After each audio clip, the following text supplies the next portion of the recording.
Good morning दोस्तों, thank you for watching my YouTube channels. दोस्तों, today we are going to discuss about the darshan philosophy. दोस्तों, दर्शन और philosophy क्या होता है, हम समझेंगे कि जो भारतीय दर्शन और वेस्टर्न फिलॉसफी क्या होती है।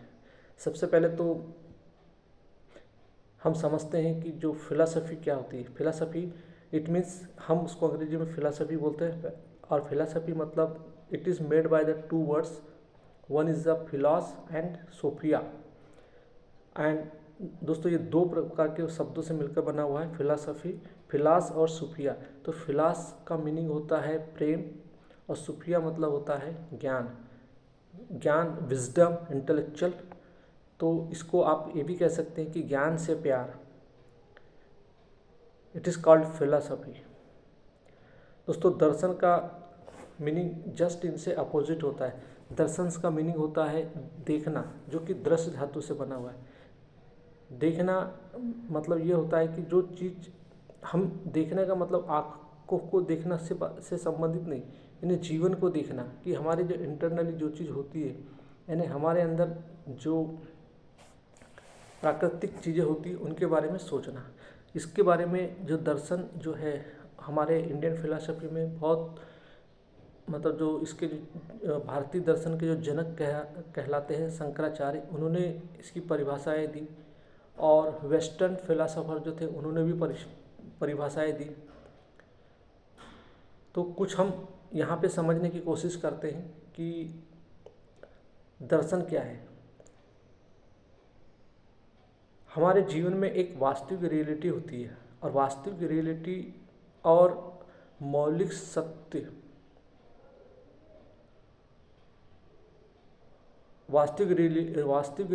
वास्तविकता और मौलिक सत्य को तर्कबद्ध रूप से समझना और उनकी व्याख्या करना, यानी कि यथार्थ को सही सही जानना ही दर्शन कहलाता है। जैसे आप यानी सामान्य और जो मौलिक प्रश्न होते हैं, सामान्य और मौलिक प्रश्न को सामान्य यानी मतलब general question and fundamentals question जो होते हैं उनको सुव्यवस्थित जमा कर उनको समझना।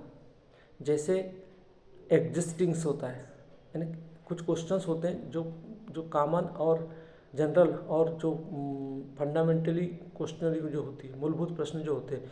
जैसे एग्जिस्टिंग, अस्तित्व क्या है, जैसे ज्ञान क्या है, तर्क क्या है, माइंड क्या है, लैंग्वेज क्या है, इन सब का जो स्टडी होता है इट इज़ कॉल्ड द दर्शन। जैसे वेस्टर्न फिलोसफर्स में भी कहा जाता है कि जो सत्य और असत्य पदार्थों का ज्ञान ही दर्शन है। तो सब अलग अलग तरीके से फिलोसफर्स ने इसको परिभाषित किया है, बट हमें इतना तो समझ है कि हम जो कुछ भी हमारे लाइफ में होता है, जो हमारे जीवन में जो होता है, उनको उनका ज्ञान वो जैसे हैं उनको उस रूप में जानना ही दर्शन कहलाता है। और दर्शन का हमारे जीवन में महत्वपूर्ण योगदान ये होता है कि यदि हम अपने जीवन में क्या घटित हो रहा है, जो कुछ भी चल रहा है इनर साइड में, यदि हम उसको समझ लें, चाहे इनर साइड हो या आउटर साइड हो, the both side we should understand what is happening, so it is a darshan. तो और दर्शन जो होते हैं वो, जैसे भारत में जो वेस्टर्न कल्चर में जो दर्शन के जो जनक वो सुकरात कहलाते थे। प्लेटो, इन लोगों ने फिलॉसफी के दुनिया में एक क्रांति लाई थी। इन्होंने फिलॉसफी मतलब सत्य और उसका ज्ञान को समझना, जो आज भी समझा जाता है, जो भी हमारे जो ऋषि मुनियों ने हमें समझाया कि सत्य और ज्ञान। दोस्तों, यदि फिलॉसफी को यदि समझ जाते, यानी जो हमारे फिलॉसफर ने जो हमको इतनी मेहनत करके हमें जो दिया, हमें फिलॉसफी, जैसे भारत के जो 6 दर्शन कहलाते हैं, जो पूरे विश्व में फेमस है, जो हमारे ऋषि मुनियों के आधार पे वो दर्शन है, तो हम उसको समझते हैं कि जो भारतीय दर्शन जो होते हैं, जिसको छठ दर्शन भी कहते हैं, तो हम एक एक करके इनके कितने छठ दर्शन कौन कौन से होते हैं उनको समझने की कोशिश करते हैं। और दोस्तों दर्शनों का हमारे जीवन में मतलब दर्शनों की आवश्यकता क्यों पड़ी, इसको भी हम समझते हैं। दोस्तों हमारे जीवन में आध्यात्मिक, हमारे ऋषि मुनियों ने समझा कि मनुष्य का जीवन एक दुख है। तो आध्यात्मिक दुख जो होते हैं उसके कारण हमारे जीवन में जो परेशानी आती है, जैसे आध्यात्मिक दुख क्या होते हैं, अधिदैविक तो आध्यात्मिक ताप, अधिदैविक अधिभौतिक ताप, इन 3 प्रकार के दुखों से हमें मुक्ति मिले। इसीलिए हमारे गुरुओं ने समझा कि मनुष्य का जीवन दुख है और वो आध्यात्मिक दुख उनको परेशान करता था। तो उन्होंने उसके लिए ही ये दर्शन को समझा और वो दर्शन आज हमारे सामने है। तो वो 6 दर्शन कौन से, उसको हम समझने की कोशिश करते हैं। दोस्तों सबसे पहला दर्शन जो आता है जिसको बोलते हैं हम सांख्य दर्शन। Sankhya darshan it has been given by the rishi Kapil. ये ऋषि कपिल के द्वारा दिया गया दर्शन है और जिसमें प्रकृति के त्रिगुणात्मक प्रकृति के बारे में चर्चा की गई। त्रिगुणात्मक प्रकृति इट मीन्स कि जो हमारे अंदर जो गुण है, तम रज सत्व, और यानी जो 24 तत्व है, ये जो शरीर बना होता है, यानी जो 24 तत्वों से, यानी 20 स्थूल तत्व और 4 जो होते हैं वो जिसको मन बुद्धि चित्त अहंकार बोलते हैं, और 20 तत्वों में होता है 5 ज्ञानेंद्रिय, 5 कर्मेंद्रिय और 5 ज्ञानेंद्रिय के ऑब्जेक्ट और 5 फंडामेंटल्स एलिमेंट। तो ऐसे करके जो ये 20 एलिमेंट्स जो होते हैं जिसको ग्रॉस बॉडी बोलते हैं, और जो 4 एलिमेंट जो होते हैं जिसको सटल बॉडी कहते हैं। ऐसे करके it is a combined 24 element. So इससे मिलकर ये पूरा शरीर बना है, और ये शरीर और इसके अंदर जब जिसको हम कॉन्शियसनेस बोलते हैं, पुरुष बोलते हैं, तो प्रकृति और पुरुष का मिलन ही सांख्य योग कहलाता है। तो दोस्तों उसी के बाद आता है योग दर्शन। योग दर्शन जो कि ऋषि पतंजलि के द्वारा हमको दिया गया है। तो योग और सांख्य का हमेशा चलता है, और उन योग दर्शन योग चित्त वृत्ति निरोध, कि हमारे मनस पटल पे जो उठने वाली जो वृत्तियाँ होती है, वृत्तियाँ मतलब जो काम क्रोध लोभ मोह मद मात्सर, इनके द्वारा जो हमारे मनस पटल पे जो विचार उठते हैं उनके बारे में ये दर्शन है। दूसरा, उसके बाद हमारा तीसरा दर्शन आता है न्याय दर्शन, और चौथा न्याय दर्शन जो कि ऋषि गौतम के द्वारा है, और वैशेषिक दर्शन आता है जो कि एटॉमिक थ्योरी के ऊपर है, जो ऋषि वैशेषिक जो मतलब वैशेषिक दर्शन ऋषि कणाद का आता है। तो इस प्रकार से हमने 4 दर्शनों के बारे में समझा। 5वां दर्शन आता है मीमांसा दर्शन, और 6वां आता है वेदांत दर्शन। तो मीमांसा दर्शन जो होता है ऋषि जैमिनी ने हमको समझाया, और इसमें 2 आते हैं, एक होता है पूर्व मीमांसा और उत्तर मीमांसा। पूर्व मीमांसा इट मीन्स कि जो कर्मकांड के ऊपर आधारित है, जिसका कुमारिल भट्ट ने इंटरप्रिटेशन किया है, और दूसरा उत्तर मीमांसा आता है जिसको वेदांत दर्शन कहते हैं हम, जो कि जिसको जो वेदांत दर्शन है ये पूरा ऋषि बादरायण ने दिया है, जिसका इंटरप्रिटेशन आदि शंकराचार्य ने किया है। और वेदांत दर्शन हमारे मानव के अस्तित्व का वह अंतिम दर्शन है, यानी वेदांत मतलब जो वेद से आया हुआ, वेदों का अंतिम दर्शन है, यानी इसके बाद कुछ नहीं बचता जानने के लिए, उसी को वेदांत कहते हैं। वेदों के अंत को वेदांत कहते हैं। तो इस प्रकार से जो हमारे 6 दर्शन है ये हमारे जीवन के तापों को दूर करने के लिए है, कि मनुष्य का जीवन है, और मनुष्य का जीवन जो कि हम 3 तलों पर जीते। जैसे हमारे आदि शंकराचार्य ने भी हमें समझाया है कि मनुष्य का जीवन कल्पनाओं के तल पर, व्यवहारिक तल पर और एक पारमार्थिक तल पे।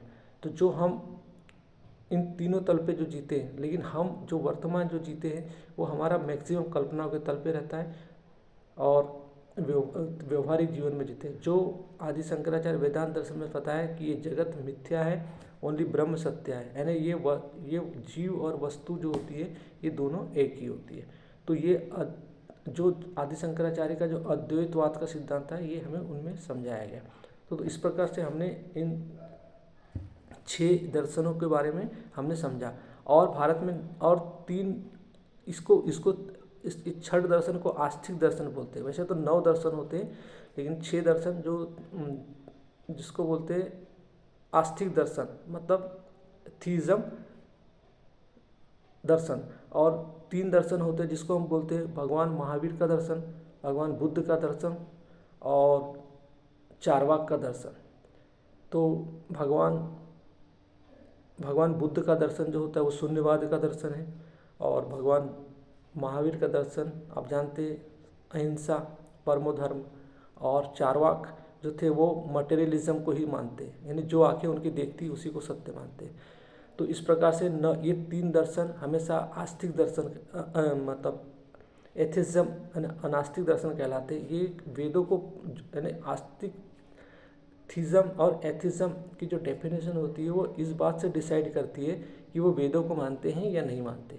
तो जो छह दर्शन जो छठ दर्शन जो है हमारे, जिसमें हमने समझा कि जो मतलब सांख्य योग, और इनमें ये जोड़ियाँ चलती है, जैसे सांख्य और योग की जोड़ी चलती है, न्याय और वैशेषिक दर्शन की जोड़ी चलती है, वैसी मीमांसा और वेदांत की जोड़ी चलती है।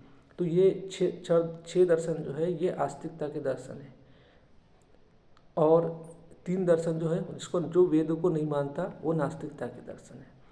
तो इस प्रकार से हमने समझा कि ये दर्शन क्या है और दर्शन का मीनिंग क्या है, और ये दर्शन हमारे जीवन में क्यों महत्वपूर्ण है, क्योंकि दर्शन के आधार पर ही हम अपने जीवन को अच्छे से समझ सकते, अच्छे से मतलब समझकर जीवन जी सकते। क्योंकि मनुष्य जैसे हमारे अंदर जो हमारे आध्यात्मिक जितने भी जो ताप होते हैं, यानी हमारे जीवन के जो ताप है, उन तापों का मूल उद्देश्य है कि हमें अपने जीवन में मुक्ति चाहिए, बंधनों से मुक्ति चाहिए। यानी हम अपनी पाश्विक वृत्तियों में पाश्विक वृत्ति को लेकर इस संसार में जन्म लेते हैं, और वो पाश्विक वृत्तियाँ ही हमारी मतलब अज्ञानता का कारण है।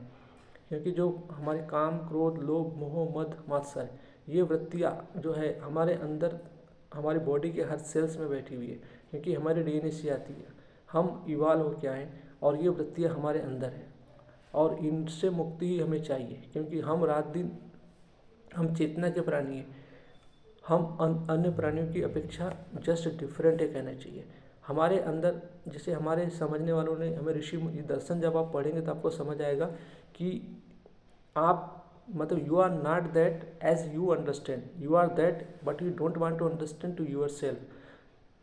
दोस्तों आप वो नहीं है जो आप समझते हो। आप समझते हो मतलब हम अपने वृत्तियों में एक अहम भाव में जीते हैं, और उस अहम भाव के कारण ही हम अपना संसार बना लेते हैं, और उस संसार को ही हम सत्य मानने लगते हैं।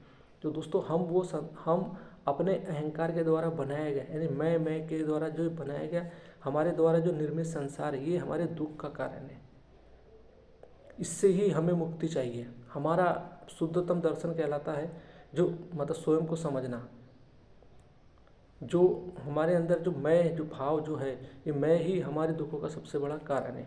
हमारे जो जानने वालों ने हमें समझाया है कि इस मैं भाव से हमें मुक्त होना है। मैं भाव से मुक्त इट मीन्स कि मतलब मुक्त होना मतलब होता है कि समझकर मुक्त होना। क्योंकि दोस्तों ये काम क्रोध लोभ मोह मद मात्सर्य हमारे डीएनए में बैठा है। ये तो कभी हम जब मतलब हमारी body will be destroy then everything will be destroy. जब तक शरीर है तब तक ये सारी वृत्तियाँ हमारे अंदर रहेगी। लेकिन हम बोध के प्राणी हैं, हम चेतना के प्राणी हैं, तो हम इनको समझकर अंडरस्टैंड करके हम मतलब we can get the liberation from the animal tendency. So God has given the power, we can understand all this thing. तो हम समझ के प्राणी हैं। जो animals they are different from us, उनके पास वृत्तियाँ तो समान होती है, यानी पाश्विक वृत्तियाँ एनिमल्स और हमें दोनों में समान होती है। लेकिन हमारे अंदर एक मतलब जो एक पावर है, एक डिज़ायर है, डिज़ायर हमारी इनफाइनाइट होती है। एनिमल्स की कोई डिज़ायर नहीं होती। एनिमल में लालच सिर्फ अपनी बायोलॉजिकली हंगर्स के लिए होती है। लेकिन मनुष्य एक ऐसा जीव होता है कि उसको मानसिक भूख बहुत ज़्यादा होती है, और उसकी मानसिक भूख ही उसके जीवन का सबसे बड़ा दुखों का कारण होता है। तो जब हम अपने इन वृत्तियों को समझ जाते हैं, जब हम इन दर्शनों को समझ जाते हैं, तो हम अपने जीवन में इन वृत्तियों से मुक्त होने लगते हैं। मुक्त होना मतलब समझकर मुक्त होना। जब आप किसी चीज़ को जान लेते हो तो उस वस्तु से उस विषय से आप आसक्त नहीं रहते। तो जैसे हम कई बार ये होते हैं कि जो हम हमेशा अपने इस व्यवहारिक जगत में रहते हैं। और जो हमारी जो द्वैत की आंखें हैं जो बाहर देखती है, ये आंखें हमेशा हमें वस्तुओं को देखकर ललचाती है। और देखने वाला हमारे अंदर जो बैठा हुआ एक अहंकार होता है। आँख तो पदार्थ है, वो सिर्फ देखने का काम करती है।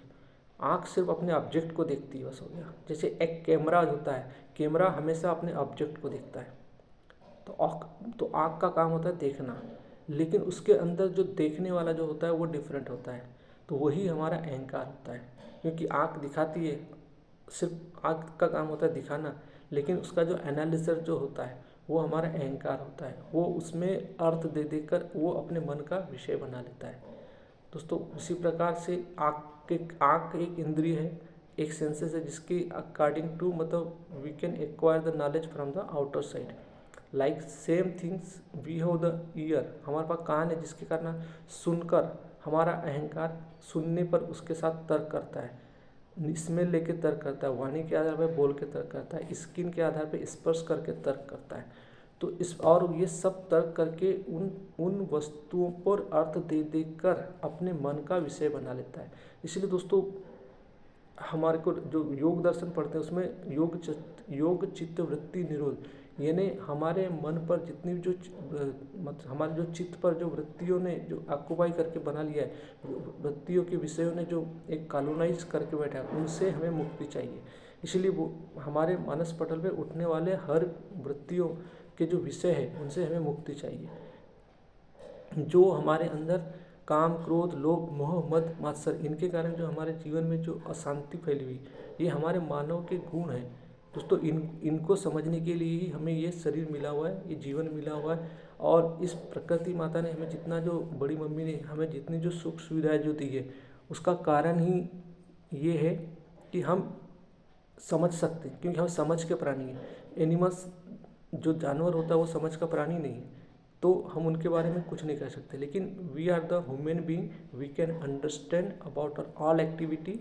सो according when we will study about the Indian philosophy and the western philosophy, so हमको सबको समझना है दोस्तों, क्योंकि हम समझ के प्राणी हैं और हम समझ सकते हैं, और समझ के हम अपनी पार्श्विक वृत्ति से मुक्त हो सकते हैं दोस्तों। क्योंकि हमारे लिए सबसे बड़ा जो हमारा मूल अज्ञान होता है वो न जानना। हम किसी भी चीज़ के ट्रैप में फंसते हैं, हम अज्ञान होते हैं तब, क्योंकि बायोलॉजिकली हम अपना जीवन जी सकते हैं, हम ज्ञान के बगैर भी हम एक एनिमल की तरह अपना जीवन जी सकते हैं। लेकिन हमें उस परमात्मा ने एक चेतना बीइंग बनाया है, कॉन्शियसनेस बनाया है, उस कॉन्शियसनेस के आधार पर हम अपने जीवन को जी सकते हैं। और क्योंकि हमारी संरचना ही ऐसी है कि हम जब तक इन दर्शनों को नहीं समझेंगे तब तक हमें अपने जीवन के बारे में कुछ भी ज्ञान नहीं होगा। हम अंधविश्वास, हिपोक्रेसी में फंसते जाएंगे, क्योंकि हम कल्पना करके जीवन जीते हैं ना। जैसे हमारा जीवन है कल्पना के आधार पर चलता है, हम हमेशा कल्पना पे ही जीते और तथ्यों पे बहुत कम जीते। हर पारमार्थिक तल की तो बात ही छोड़ दीजिए। इसलिए दोस्तों हमारे जीवन में जितने भी जो हमारे थॉट, इमोशन, एक्शन, बिहेवियर, ये सब चेंजेबल है, ये पल पल बदलते रहते हैं, हमारा शरीर पल पल बदलते रहता है। सो इसके लिए हमें स्टडी चाहिए, यदि हम इनको समझ लेते हैं। इसलिए हमारे समझाने वालों ने हमें समझाया कि सत्य जो है वो प्रज्ञानम ब्रह्म अस्ति, तत्त्वम असि, अहम ब्रह्मास्मि। ये सब जो है, ये जो वहाँ महावाक्य, ये हमारे जीवन के अस्तित्व को दर्शाते हैं कि हम सिर्फ समझ के प्राणी हैं, बोध के प्राणी हैं, और हम हर चीज़ को समझ सकते हैं।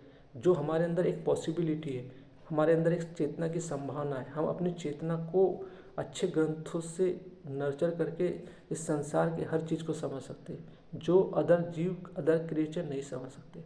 तो दोस्तों भारत एक ऐसा देश है जिसने उच्चतम दर्शन दिया और इस दर्शन को पूरे विश्व ने एक्सेप्ट किया।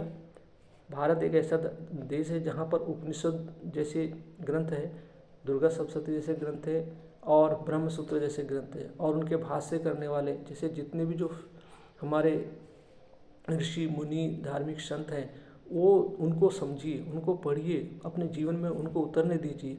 निश्चित रूप से आप ये मोह माया, अंधविश्वास, पाखंड, इन सब चीज़ों से मुक्त हो जाएंगे।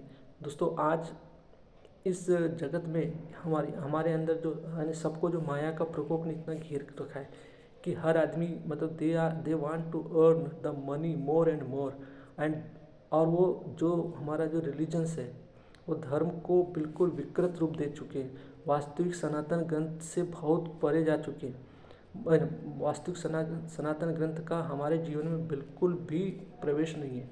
दोस्तों हम वास्तविक मनुष्यता को जानते हैं तो हमें सनातन ग्रंथ को, भारतीय दर्शन शास्त्र को, कृष्ण की गीता को, उच्चतम गीता को अपने जीवन में उतारना है। इसी से हमारा ब्रेन नर्चर होगा, इसी से हमारी समझ बढ़ेगी, इसी से हमारा समाज विकसित होगा, इससे हमारा देश विकसित होगा। अदरवाइज दोस्तों आप सोशल मीडिया का ज़माना है, न जाने कितने लोग आज कथावाचक, धर्मवाचक जो प्रचार प्रसार करते हैं, लोग नाच नाच के मतलब जो अपने आप को मतलब धर्म कहते हैं, ये कुछ भी धर्म नहीं दोस्तों। धर्म के, सनातन धर्म की एक ही डेफिनेशन है, हम जानवर वृत्ति में, पशु वृत्ति में पैदा हुए, इससे हमें मुक्त होना है। और जो संभव है यदि हम अपने सनातन धर्म को अपने जीवन में अपना लेते हैं, वेद के अंतिम दर्शन वेदांत को अपने जीवन में अपना लेते हैं, तो दोस्तों ये सब ग्रंथ मनुष्य के लिए बहुत आवश्यक है। सही ज्ञान जो है श्रुति के ग्रंथ को पढ़िए, बाकी कुछ भी ग्रंथ को मत पढ़िए, क्योंकि लोग अपनी अपने मतलब को सिद्ध करने के लिए कुछ भी ग्रंथों का अलग अलग तरीके से व्याख्या करते हैं। तो दोस्तों भारतीय दर्शन का अध्ययन कीजिए, उपनिषदों का अध्ययन कीजिए, कृष्ण की गीता का अध्ययन कीजिए और अपने जीवन को बेहतर बनाइए। थैंक यू दोस्तों।